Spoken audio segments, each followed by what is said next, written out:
Ready, give it to go. Terrance, you first. Accio. Good. Bailey. Accio. Very good. Luke. Accio. Wonderful. Now Gretchen. Accio. Excellent. Now all together on the count of 3. 1, 2, 3. Accio Hogwarts Radio.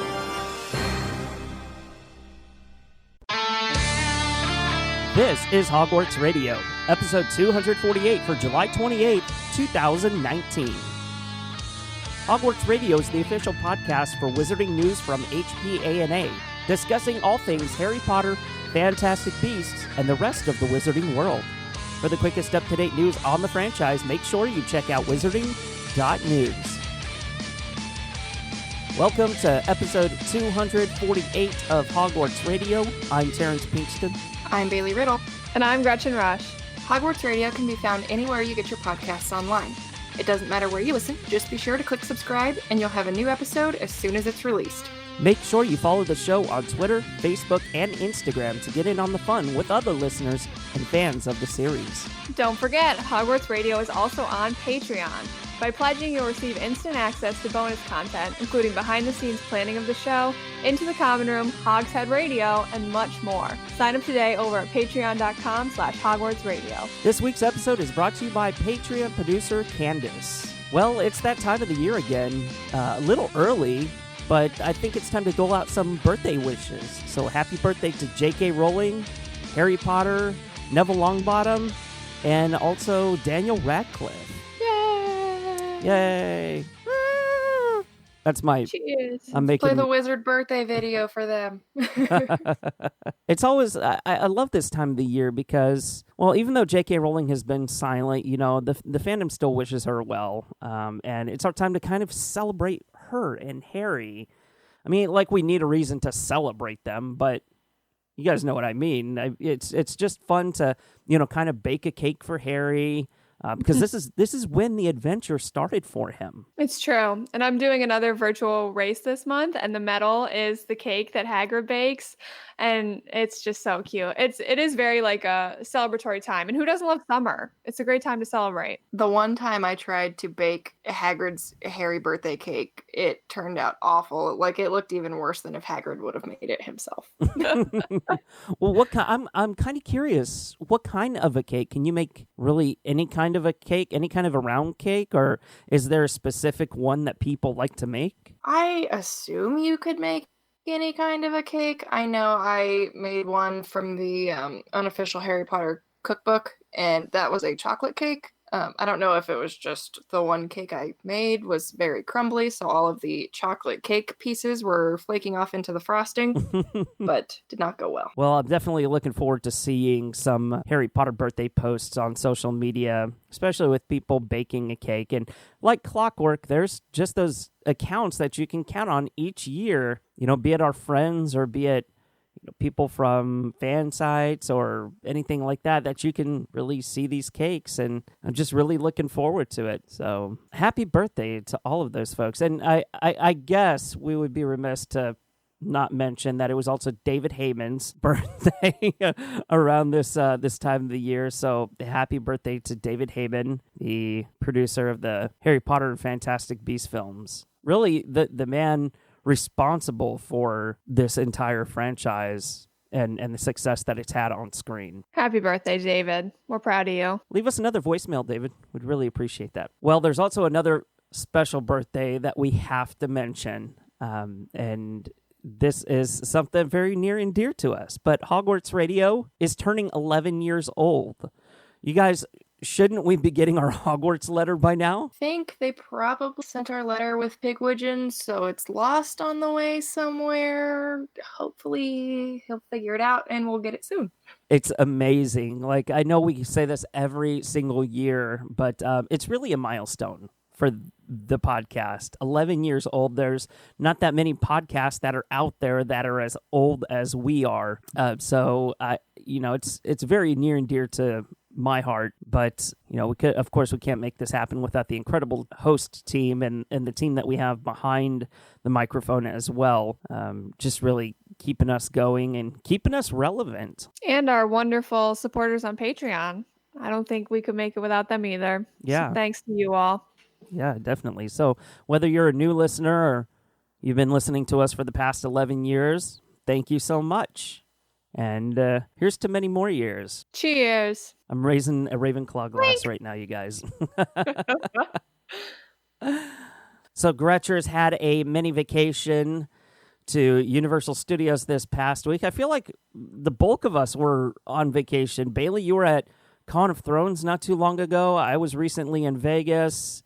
Gretchen at Universal Studios. So we've been having fun on summer vacation. But Gretchen, how was your visit this time? It was pretty awesome. So this time, it's funny that you called it a mini vacation because I feel like last time I went, that really was mini. This time I got to spend the whole week in Florida, and my sister and I did 2 days at the parks. So we ended up doing not 2 consecutive days because we wanted to take a break. So we did Tuesday and Thursday, and it was absolutely perfect. We had such a blast. We ended up getting to get on the Hagrid ride both days with varying wait times each day, and I just loved it. I'm obsessed with it. I was watching point of view videos this morning because I miss it so much. So I've got to ask you, sidecar or motorbike? That's the big debate happening right now. I think there's a very clear answer. So the first time I did the motorbike, my sister did the sidecar, and I had a freaking blast. And she was a little jealous, I think, because I did the motorbike. So then the second day we switched and I did the sidecar, and it's no contest. The motorbike, you're way higher up. You're holding onto the handlebars. So you really are like you're riding and driving that motorbike of Sirius's and Hagrid's. And then you can like put your hands in the air and you're going all around. So if you are only going one day and you're only going to get one shot on it, go for the motorbike. They let you choose at the end, and it doesn't matter like who you're with. They can pair you with someone. So if you both want to do motorbike, have at it because it's totally worth it. So they spun this as an experience like no other. How does this compare to something like the Gringotts ride? I think that they spun it correctly because it really like doesn't compare to the other rides. Gringotts was my favorite ride up until this point. I think it's really fun. I think that the story for Gringotts is fun and I love the 3D, but this is a purely coaster. Like this is a coaster experience with real elements, and the coaster part of it is what's so fun about it because you've got all these different launch points. You're slowing down to look at these creatures. Hagrid's talking to you the entire time, which is so cool. And then there are elements to this coaster that aren't in any of the other Harry Potter rides. There's no other Harry Potter ride that's going to go up and then fall back or have a totally vertical drop or go super, super fast. Like it's just not like any other Harry Potter ride that we have at Islands of Adventure or Universal Studios. So it really is a brand new experience and it's super thrilling. So is there a ride that is not Harry Potter related that kind of compares to this, or is this just so unique and on its own? I have only done, so while we were there, we did Revenge of the Mummy, which was fun, and that it felt much shorter than Hagrid's, which I think it must be. And it was older, obviously, but that one, it's a similar thrill to that. And I have done the Hulk, which I think also kind of compared, but that was a couple of years ago, so I can't really remember. But it's just like your typical thrilling roller coaster. It's just really fun.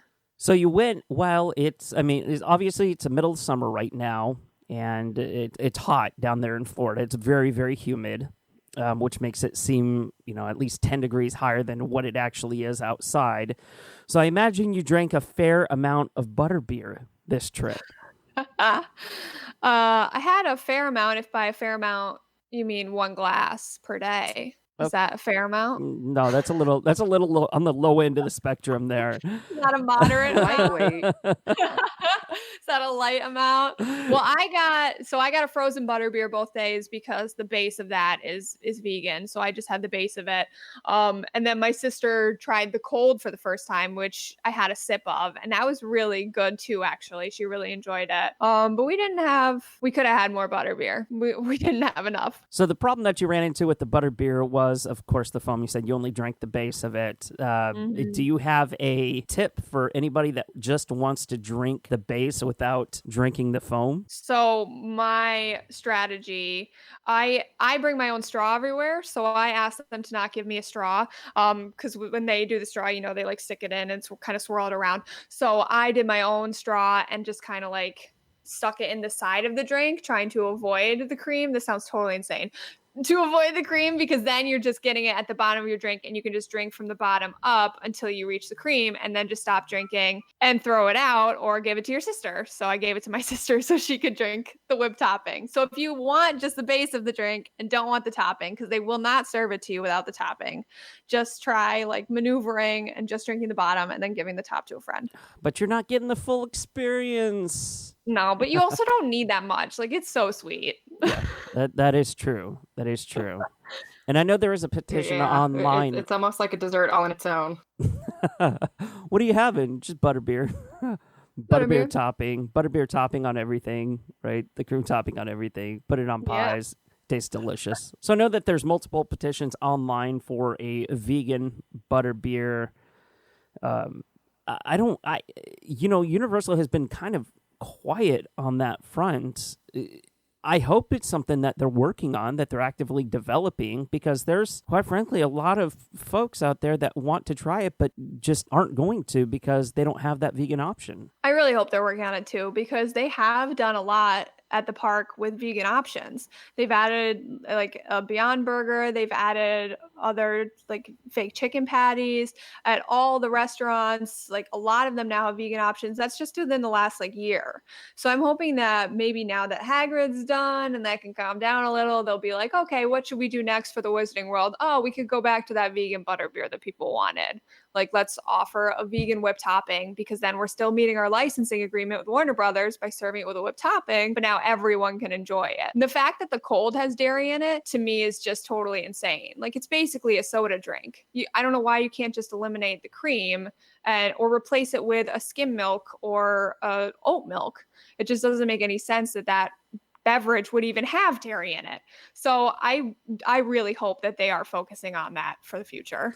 And it's not necessarily, I mean, it's something that they can add and still maintain the agreement with. I think the part of the licensing agreement was that they have to add something new every couple of years, and it doesn't necessarily have to be a big attraction like a Hagrid ride. They can fine-tune some of the details that they have, whether or not they swap out the Hogwarts choir for something else, or something as simple as making a vegan option for butterbeer or vegan options for the restaurants, which is, it sounds like something that they're transitioning to right now. Yeah, and they're not doing it in the Harry Potter parks. So what I ended up doing was I would go to Richter's Burger Company because they have the Beyond Burger, and I would take my burger to the Leaky Cauldron and eat with my sister who wanted to eat at the Leaky Cauldron, because you'd have to order, you'd have to get their big plate, but without the eggs and without this and without that. And then you end up getting just little sides. They don't have any vegan options on the menu. You have to know what to order.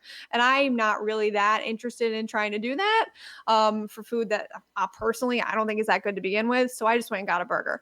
But the Potter restaurants really are not steering vegan. The drinks are not steering vegan. So I think if they added one vegan option on the menu to the restaurants and added a vegan butterbeer, even if it's just the cold or just the frozen, and then had a big blowout, I think a lot of fans would be really excited about that. There is a demand for it, and the Potter base is very diverse. So catering to everybody would be in their best interests. Well, I'm glad you had such a great time on your, I say, mini vacation. Jeez, I don't know why I say mini vacation. You need at least 2 weeks in Universal Studios, but that would cost 15 galleons, I think, if my math is correct, which it probably isn't. Anyway, let's talk a little bit about sorting. I know sorting is something that we have previously dove into on the show on many occasions, but I ran across a question online earlier this week, and it was, do people take their sorting too seriously? And that involved a lot of self-reflecting on my part, because for as long as I can remember, since the beginning, since I've read the beginning of the series, I identified with Gryffindor. And as I sat there and thought about it, I was like, well, yeah, I mean, people do take this stuff too seriously because you can identify with multiple houses at different points in your life. Like, obviously, we go through and deal with different situations over the years. You know, as we get older, we learn how to celebrate various successes and deal with failures and stuff like that. And it definitely has it can have like multiple vibes of each house in there. So not just one particular house could be overpowering. It could just be, you know, something that's equal across the spectrum like that. So what do you guys think? I think that, heck, at different points throughout the day, you can identify with different houses. So I like to think of my main house like the core of who I am. I'm a Gryffindor through and through. But, you know, first thing in the morning after I have my coffee, I might have a brilliant moment and I am a Ravenclaw. And later in the day, when I am done with my coworkers and ready to call it quits, I might be feeling a little Slytherin. So I think that it really just depends on a situational basis, and you can identify with all of the houses at once, I think. So it just depends on who you are and how you're feeling. Yeah, I totally agree with that. I think, like Bailey said, it's like you've got a core house almost. So at your base values coincide with that house. And you can always be any other house. It's the same thing that people say about like what's that book series called? All I can think is Allegiant. Divergent. The same thing with Divergent, where all those different factions, they're all things that you can be at any one time. You want to be Dauntless, you want to be Erudite at different points in your life. So I think the same is true for like, I want to be Ravenclaw when I'm working on a project, but I want to be Hufflepuff when I'm doing social work and listening to people. So I agree. I think it kind of is like, it's the same thing with like gender and sexuality. It's all kind of fluid. Like my house is fluid. And I can't think of how true this really is because over the years I've had, and I've thought I've had housing crises. What's the plural for crisis? But there's points in the past couple of years where I've identified at my core more with Hufflepuff than I have Gryffindor. Although I haven't, maybe I haven't accepted it. You know, maybe I haven't embraced the changes. But I mean, there's other points. I've never felt like a Ravenclaw. I can tell you that. I mean, I don't think I'm a dumb person, but I don't think I'm incredibly over the top smart either.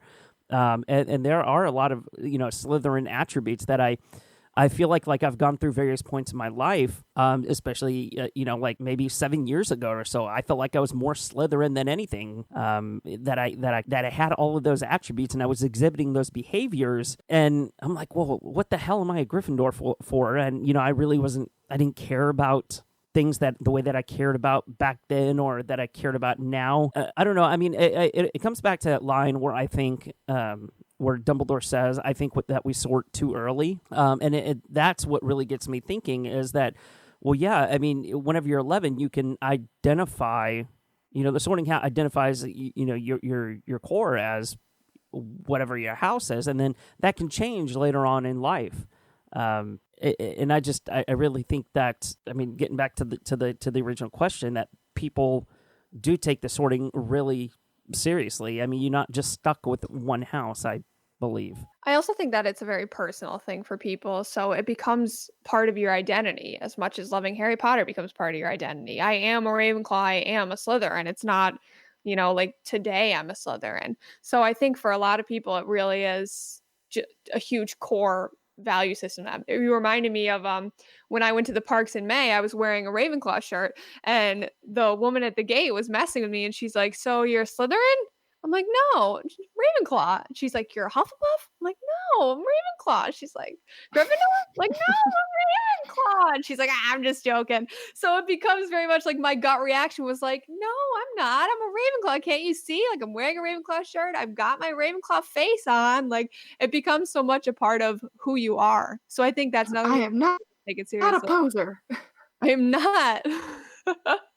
That just got me thinking, like, what if at Hogwarts you sorted before your first year starts, like they do, and then you sorted again after you finished your 7th year to see if you had changed throughout your time at school? Wouldn't that be interesting to see how many students actually switched houses? And I feel like that would be true. Like, I mean, you're going through one part of your life and you identify with, let's say, a Ravenclaw, with maybe Gryffindor tendencies, right? And then at the very end, you identify as you learn it, as you go throughout life, and you deal with certain situations and stuff like that, and you grow up. You could possibly say, you know what, I don't really. I mean, I have the Ravenclaw tendencies, but I'm more of a Gryffindor now. I guess it just really depends on what you actually go through as you grow. So we would love to hear your thoughts on this matter. Send us a tweet, a Facebook message, a Instagram message, and that way we can know. What do you guys think? Okay, so we can't go an episode without mentioning Wizards Unite. And the game has been out for about a month and a half now, or so, give or take a week. And we discussed this. We had a pretty lengthy discussion on last week's episode about our experiences in playing the game. But Gretchen wasn't on last week, so I'm curious. Gretchen, what do you think so far? Well, Terrance, I don't think about Wizards Unite much at all. I don't remember to play it. I think about it sometimes when I'm at home, and I think about places where I was and think, oh, I should have opened the app there. I was in New York at the beginning of the month in the city, and I was like, oh, great. I can actually like be around things and I'll play the game. So I got out my phone and I'm, looking for things, but I'm in a coffee shop and I'm going like this, holding my phone up and I'm pointing it at people. And then I'm clicking things on the screen and I'm like, these people think I'm taking a picture of them. So I felt super uncomfortable and I stopped playing it and I have not opened the app since. I also can't get port keys to work, even though I know I'm moving. I know I'm walking. They're not going anywhere. So yeah, and I'm not that interested in the story. Basically, I'm done with it. I played Hogwarts Mystery way longer. Wow. I think you are one of the very few people that played Hogwarts Mystery longer than Wizards Unite. I know I'm still playing it. I'm enjoying it. I'm finding different things that I can do with the game. I'm not that invested in the actual story. In fact, to tell you the truth, I have no idea what the hell's going on with the actual story right now. The only thing that I'm concerned with is brewing potions, catching confoundables, and leveling up. But Bailey's been playing it a lot more than any of us have. Bailey plays it almost every day. And how are you still enjoying it? I mean, is it still intriguing? Are you still capturing confoundables? Are you still making your way through the game? I absolutely am. There are quite a few things to do around where I am, so I think it makes it a lot easier to just kind of pop it open for a quick minute. The shopping center around the corner from my house has inns and greenhouses and fortresses. So I'm very lucky in that regard that I don't have to go extremely far.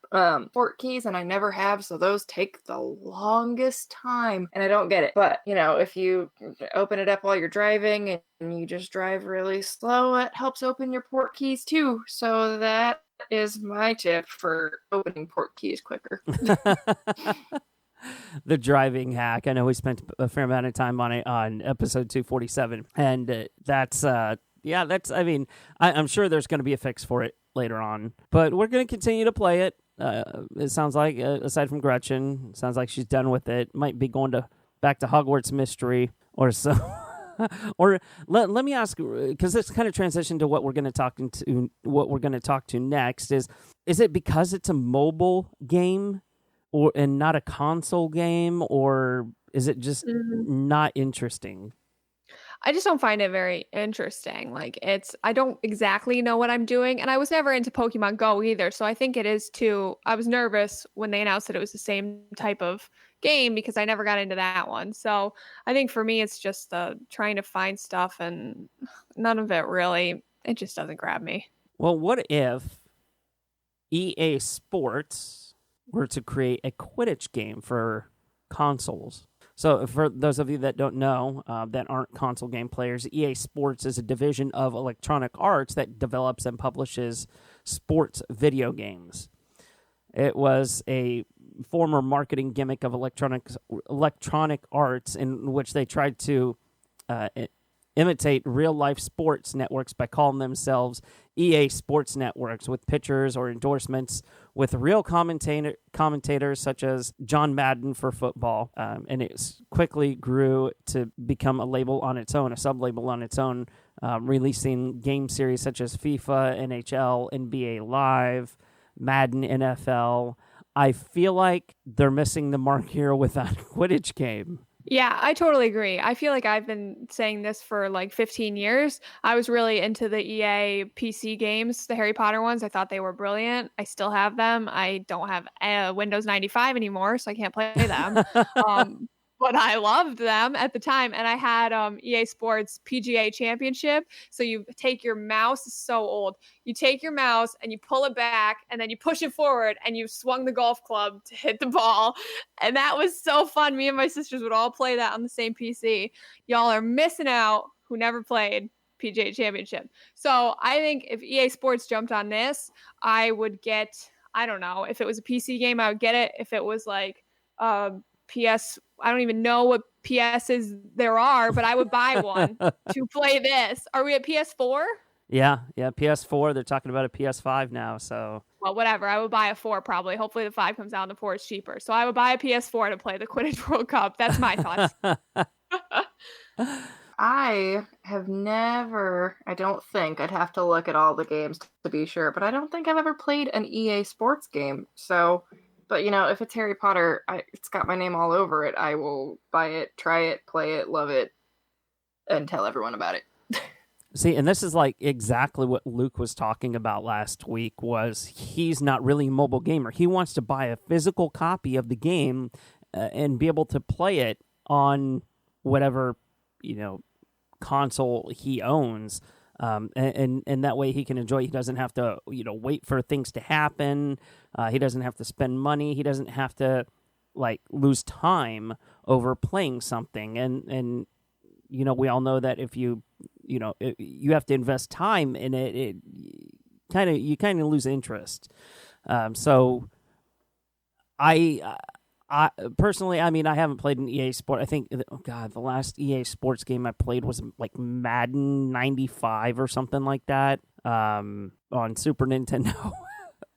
But it was cool. I loved it, and I've seen people play the Madden games. They have tournaments and stuff like that, and the basketball season, and the hockey games, and NASCAR, and all that other stuff. But really, they could potentially make so much money. And I understand that there's licensing rights and stuff like that, but they could really partner with Warner Brothers on this creation. So I think that would be it. It could potentially be a big hit. Okay, well, let's go ahead. We're about, half an hour into the show right now. I think it's time to update everybody on the massive amount of news that we have over the past week. Get ready. We have so much news. It's crazy. So San Diego Comic-Con just happened, and we learned almost nothing. It was so thrilling. I was really excited. So the one thing we did learn that I actually did find interesting, Her Universe, the clothing and accessories brand, announced 3 new Harry Potter dresses. There's one inspired by Hermione's Yule Ball dress. There's one inspired by Luna Lovegood. I believe she wears it to the party, Slughorn's party 6th year, if I'm remembering correctly. And then Fleur Delacour inspired dress, which kind of looks like the Beauxbatons robes. So those are super, super cute. Her Universe, if you've never heard of it, they do nerdy clothes for women and girls. And they have a great Harry Potter line. And those dresses are for sale now at heruniverse.com. So highly recommend that. But other than that, San Diego Comic-Con, kind of disappointing. Not much went on. Well, as far as the Harry Potter stuff or the I Wizarding literally World don't know franchise. anything else that happened there either. Oh my god, there was maybe other fandoms have better luck. Yeah, there was so much stuff. Did we really expect news to come out though? Yeah, no. That's a good point. Yeah, it's to be expected, right? That there's not gonna be anything for the Wizarding World franchise this year. Are we disappointed that we didn't get anything from WB? Yes, because we normally do. We'll at least get a panel with the cast or actors or, the people involved behind the scenes. but we didn't get anything this year other than, what you just mentioned, Gretchen. And it kind of worries me because this is the year where it's critical we maintain traction as a franchise. And I feel like with everything happening, it's just we're going to lose so much on the third Fantastic Beasts movie. Is what we still have about a year and a half before that comes out. I thought we had 2.5 years. Yeah, there you go. 2.5. Sorry. Even longer. Damn it. Don't worry. It's only 2.5 years. Use your time, Turner. I mean, as a Game of Thrones fan, I'm used to this, but there wasn't really any build-up from Fantastic Beasts 2 to number 3, so I'm just like, okay, so we're not getting a movie for 2.5 years or 3 years or however long it is. That's cool. Yeah, I mean, I hope other people have better luck at Comic-Con, but Potter fans did not get very much news, and we will just have to get used to that. The other bit of news that we have this week, Scholastic and Little Brown UK have announced a bit more information about their book, Harry Potter and the Cursed Child, The Journey. This is a new kind of behind-the-scenes book, and they released the cover and a bit of a description. So here's what they say the book will entail. With stunning photography, insightful interviews, and never-before-seen sketches, notes, and candid backstage photos, the book explores Harry Potter and the Cursed Child from the earliest phases of development, with producers Sonia Friedman and Colin Callender, to the crafting of the 8th Harry Potter story with J.K. Rowling, director John Tiffany, and playwright Jack Thorne, and ultimately to the gathering of an extraordinary team of artists and actors who together bring this new part of Harry Potter's story to life. That was all one sentence. Thanks so much, Scholastic Little Brown. This full-color deluxe edition offers readers unparalleled access to this unique production and is a beautiful gift for Harry Potter fans and theater lovers alike. So I guess we're going to get a backstage look at Cursed Child. Everybody was clamoring for this. Are you guys excited? It's hard. I mean, yeah, I'm maybe. Yeah, I mean, it's okay. So it's something new coming out. It's a behind the scenes look, but I don't know. I'm still having a really hard time with Cursed Child. But I don't know. I don't know if I'm excited for this or not. I don't know if I'm really that invested to learn about what's going on behind the scenes. Much as, I mean, I'm sure I'm not alone with this. Cursed Child wasn't really entirely popular with the base of the fandom. I mean, don't get me wrong, it's doing very well as a play. I mean, it really is. But anything that comes out that involves some sort of physical media with it, I don't know how well that's going to be received, and I just don't know how to feel. I feel like this one might be a little better received than maybe some of the other things, just because it seems to be very focused on the production itself. So the backstage pictures show like the costumes, and maybe it's going to be a look into some of those secrets. I kind of doubt it, but maybe it'll be a bit about like how they do the lighting. For me, I'm a huge theater lover, so the book itself intrigues me, but I haven't seen the show yet. So I'm probably not going to read the book before I see the show, which may be something that a lot of other fans feel. So they might find that it's just not selling that well because I don't want to be spoiled on something I haven't seen yet. Yeah, you've got to keep the secrets, and if you don't know what they are, why are you going to read the book? But I definitely agree. I love behind the scenes and the design of things, so I love the idea of this book, and I will definitely purchase it and read it after I see Cursed Child in January. I'm not so excited about it, but I like the premise behind what it is in general. Keep the secrets, but buy the behind the scenes book. Right. I can see that as a social media campaign. # keep the secrets, # buy the book. Well, if you do want to buy the book, it will be released on October 31st in the UK, which is a favorite date of J.K. Rowling's, and November 5th in the United States. Do we have any cover art of it? Yes, the cover is super thrilling. All right, picture this. It's black. It says Harry Potter and the Cursed Child, The Journey in gold. Beneath that, it's got the gold nest with the wings. And then beneath that, it says the author's names. Oh, I see it. Yeah, I'm looking That's it up the right entire, now. it's very like nondescript. And there's a slightly different cover for the US. Scintillating.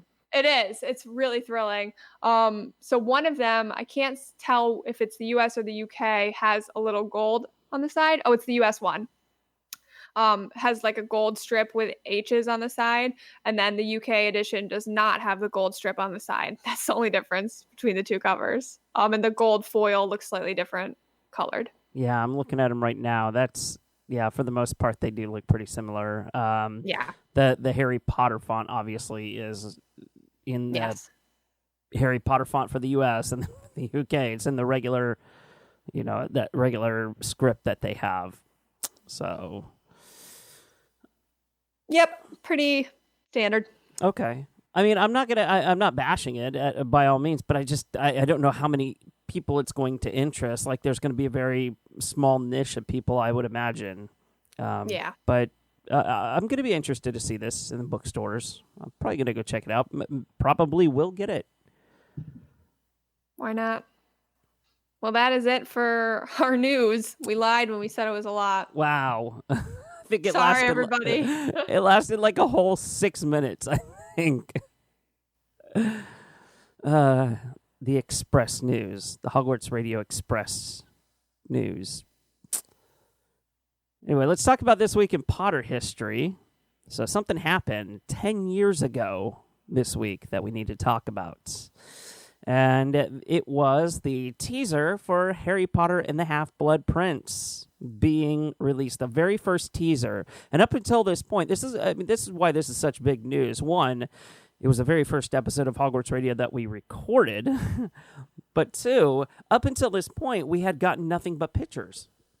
And it was coming up pretty close to the release of the film. I think we were only just a few months out, and we hadn't even gotten a trailer for the film yet. And of course, it ended up being pushed back about 8 months or so. But the teaser, I believe, had Dumbledore at the end of the teaser. It was Dumbledore saying, "Once again, I must ask too much of you, Harry." And that kind of set the fandom off in a pretty big discussion. But pretty cool stuff. I don't know. Bailey, do you remember this at all?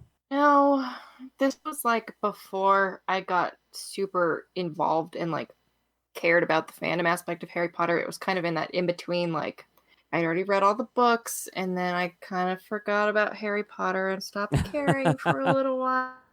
And like late middle school, early high school, I had other things to think about. And so I remember that the release of the movie had gotten pushed, and I was super sad about it.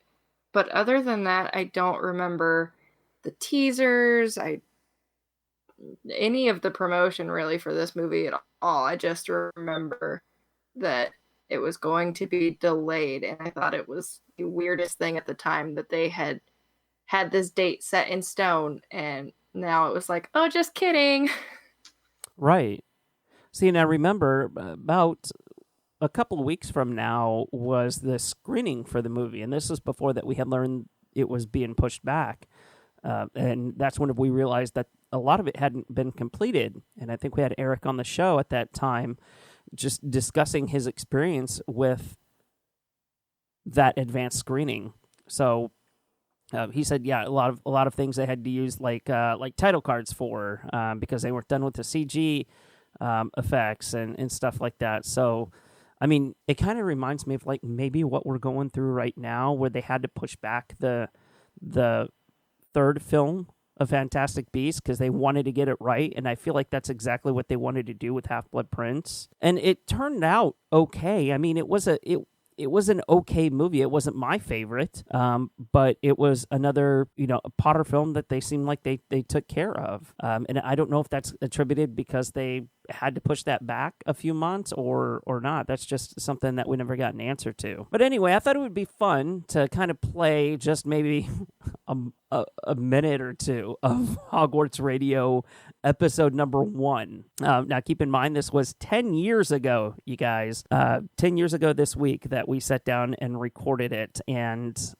so our audio wasn't up to par. This was our learning to run before we actually learned to crawl stage. So here it is, the pilot episode of Hogwarts Radio. Just a few moments here.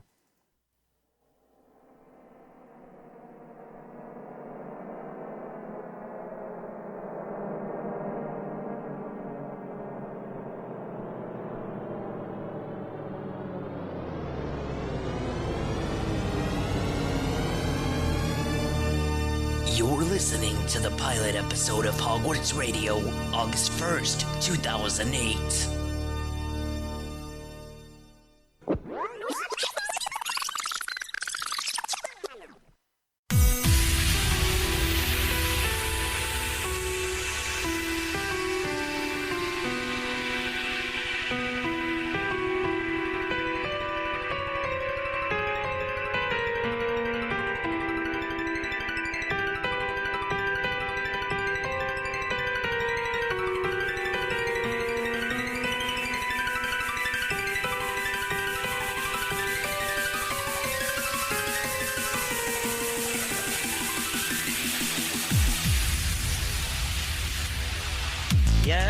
Yes, Y-E-double-S, yes, we finally have a trailer.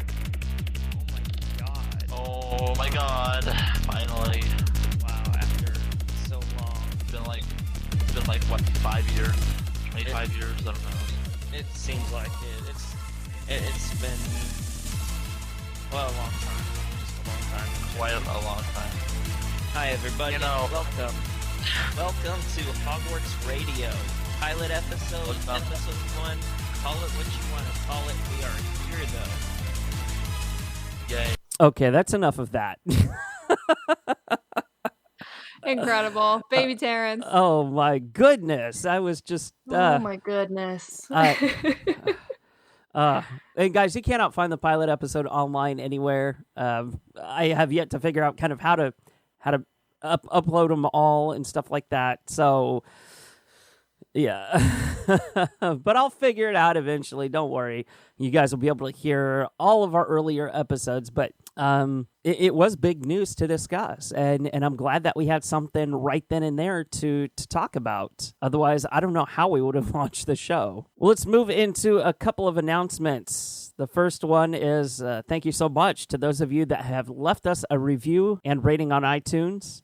Your feedback does go a long way to letting other people know what you think about our podcast. Next announcement is about our panel at LeakyCon, now in cooperation with our friends over at Swish and Flick. Hi, ladies, if you're listening. Shout out to hear you. I was going to tap a bell because they normally do a bell, but I don't have a bell with me. I'm like, where the hell's my bell at? I don't have one. But we're going to be doing a Credence Barebone panel with them. Along with some of the other members of the Harry Potter fandom. It should be amazing. We have quite a few people joining that panel.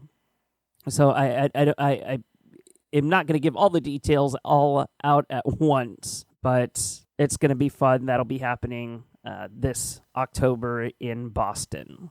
So the next announcement, it comes from Muggle Flicks, which is absolutely brilliant, like Netflix, but for Muggles.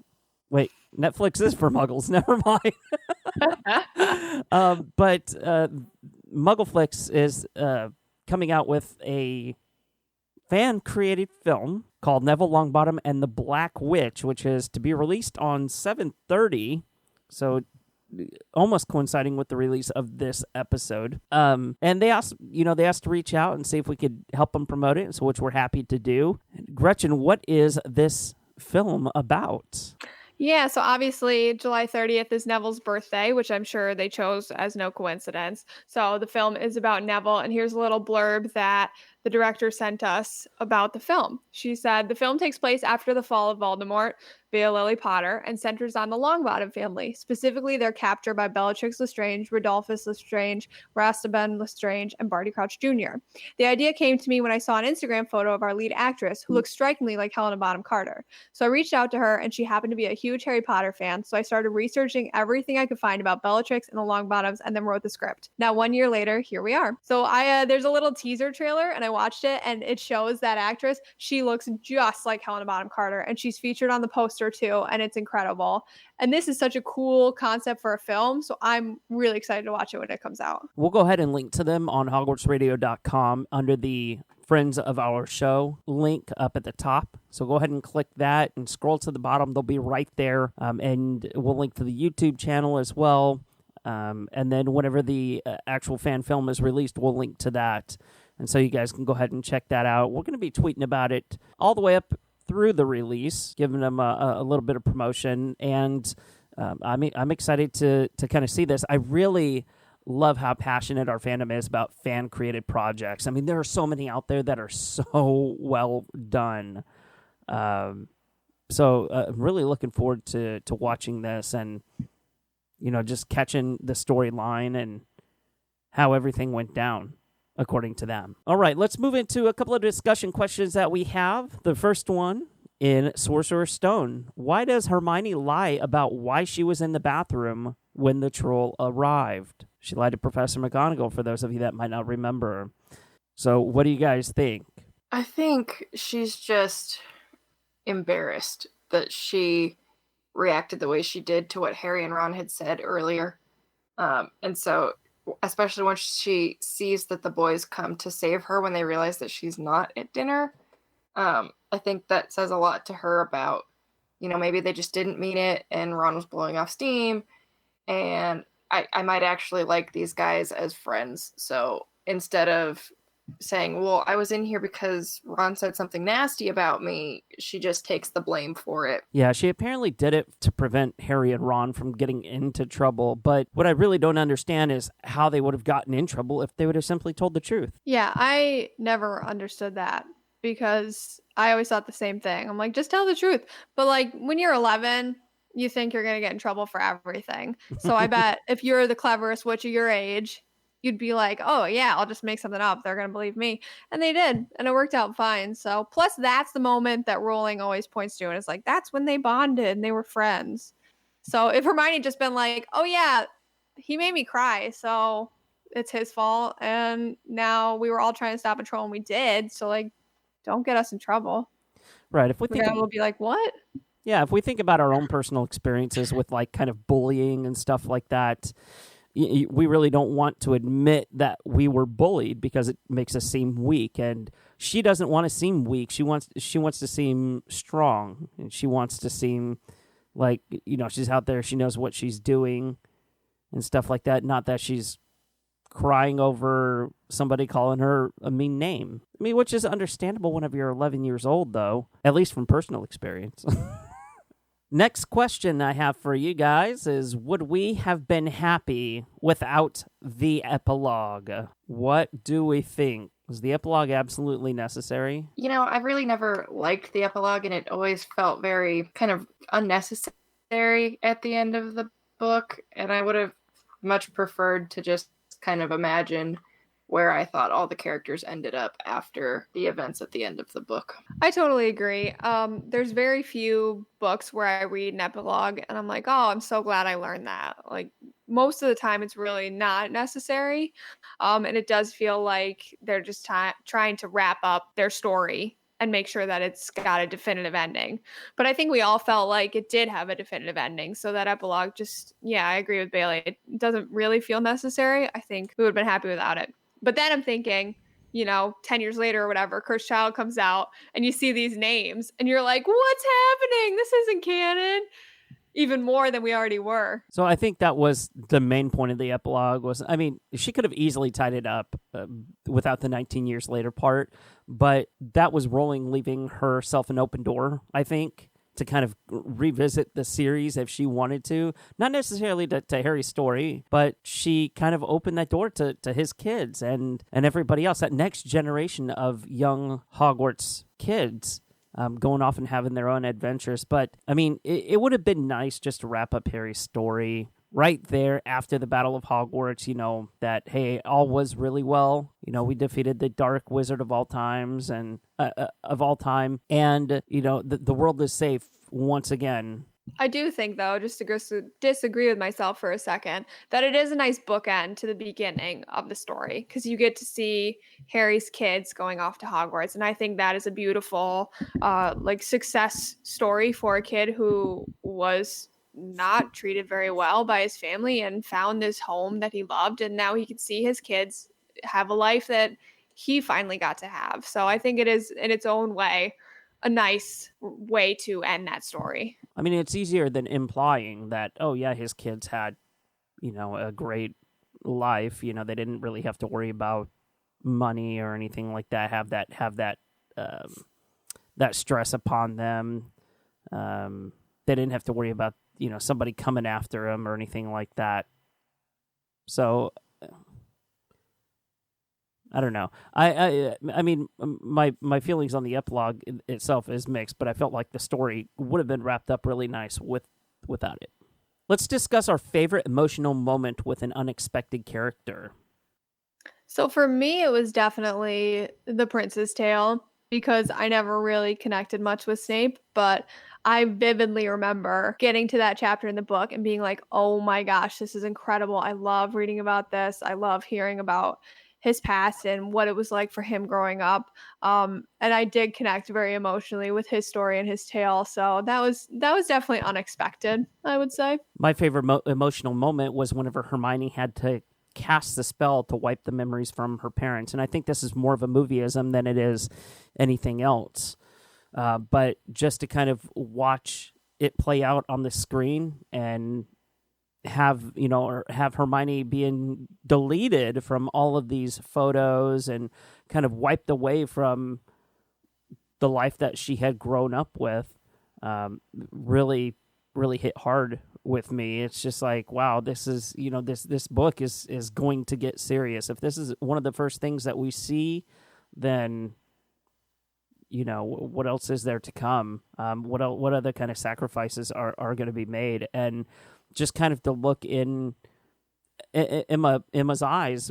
I mean, she portrayed it perfectly. The look in her eyes whenever she had to wipe away the memories from her mom and dad was just heart-wrenching.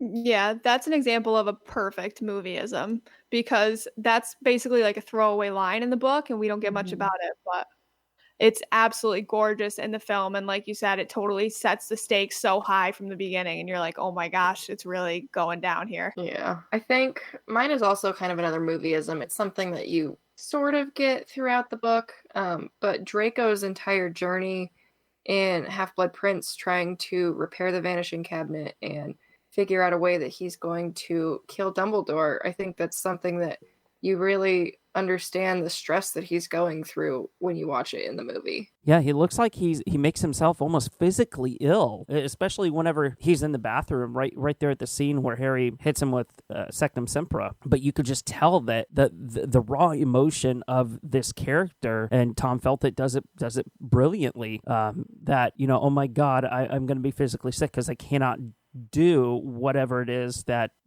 is being requested of me. Our next question comes from kind of movieism.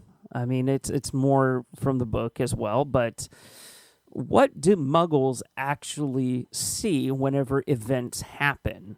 And obviously, you can't wipe away 10,000 minds. You can't wipe the memories from 10,000 minds. Well, according to Fantastic Beasts, you can with a little bit of rain, but we weren't introduced to that in the Harry Potter series. So I'm a little confused as to how the Muggle world and Wizarding world are connected. Like, were Muggles aware that there was a huge battle between Death Eaters and regular wizards, and that they were terrorizing their world? Like, did they know it was Death Eaters that took out the bridge? Did they see Harry and the Order flying on broomsticks through London? Did they see Hagrid transporting Harry through the tunnel? And if they weren't aware, what would the explanations the Muggles would say are for those events? Like terrorism? And, of course, if the Muggles did see what was happening, that would be potentially catastrophic as well. Mm-hmm. I mean, I think that Muggles see things in the exact way that wizards can see them.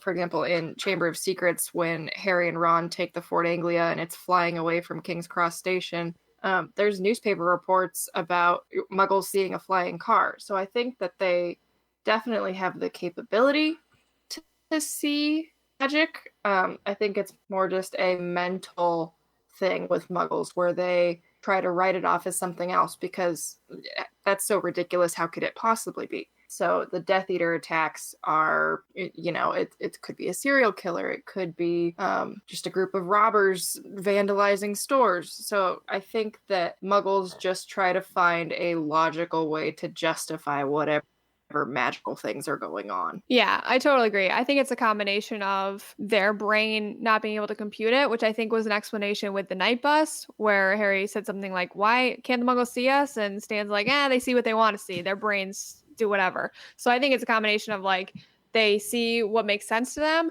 and also they see what they're being told. So we know that the Minister for Magic and the Prime Minister communicated. So the Prime Minister does know what's actually going on, but he can then say, oh yeah, we had this happen, the bridge collapsed because of bad engineering, sorry Luke, or something went wrong. So it's a combination of like, they see what they want to see, plus they see what they're being told by people who actually are in the know. Yeah, I mean, don't get me wrong, there are things that are explained in the books, like the bridge, for example, down to bad maintenance. Giant attacks in the mountains are mountaineering accidents. Giant attacks on Muggles in book 6 was explained as a hurricane. Peter Pettigrew blowing up a street was just attributed to a gas explosion. So it sounds like accidents or natural disasters are the go-to explanations for the Muggles. All right, let's move on to the bad Harry Potter joke of the week. And Bailey's going to share that with us with a little bit of a personal touch on it. So this is a cheesy Harry Potter pickup line that someone once used on me, not knowing I was a Harry Potter fan. So it's, hey girl, are you headmaster? 'Cause you're Dumbledorable. No. Oh my goodness. Wah, wah, wah. I've run across a couple of I've run across a couple of like Harry Potter pickup lines in my day, and you know what, some are actually clever, and then some of them, like that one, are just absolutely horrible. I think one of my favorite Harry Potter pickup lines was, are you a snitch? Because you're by far the greatest catch here. That's a good one. Just as cheesy. Are you a Dementor? Are you sure you're not a Dementor? Because I'm sure I'd die if you kissed me. Oh, these horrible pickup lines. Jesus, I wonder if any of them have actually worked. I would be really interested to hear if any of these jokes worked. Anyway, wah, wah. I fell for that one that was used on me. So. Well, there you go. Are you leaving out that it was Luke, Bailey? It was not Luke. This was many years ago. Okay, just need to know. All right, well, let's move on to Avada Kedavra, Amortentia, Imperio, the Wizarding World's version of Screw, Marry, Kill. And I'm going to give to Gretchen to Bailey, Bailey to me.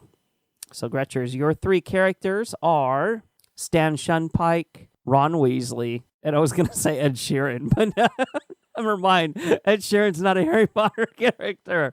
Oh, good God. And Victor Crumb. Okay, I only got Ed Sheeran. What? What was the second one?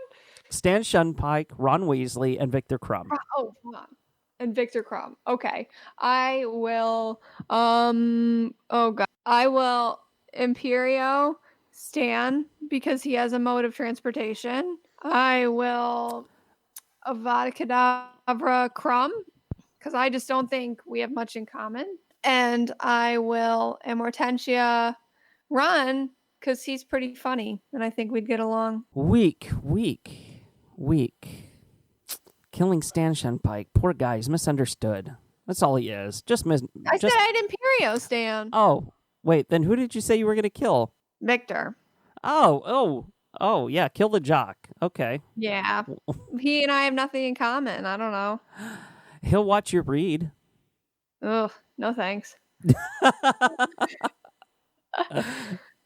All right, Bailey. Here are your 3. You got Charity Burbage, Ludo Bagman, or Arabella Fig. Oh my goodness, Gretchen hates me. My 3 known Harry Potter characters, and those were 3 that came up because I forgot we were doing this.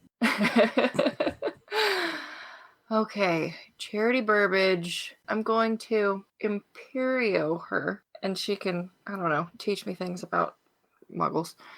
I'm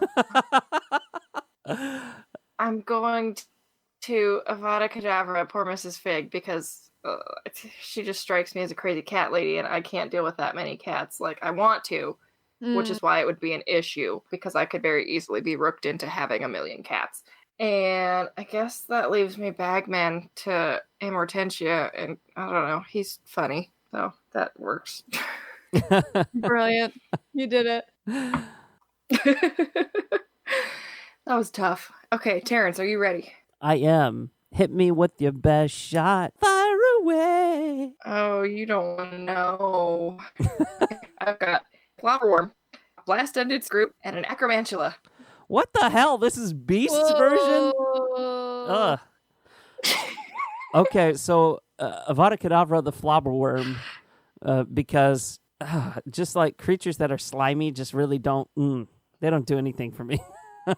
I am going to have to Imperio the Acromantula, because who doesn't want a spider for a pet and make them do whatever you want to do, like freak people out? Like, I would have Aragog with me and his entire clan, and I would be like the true Spider-Man, you know?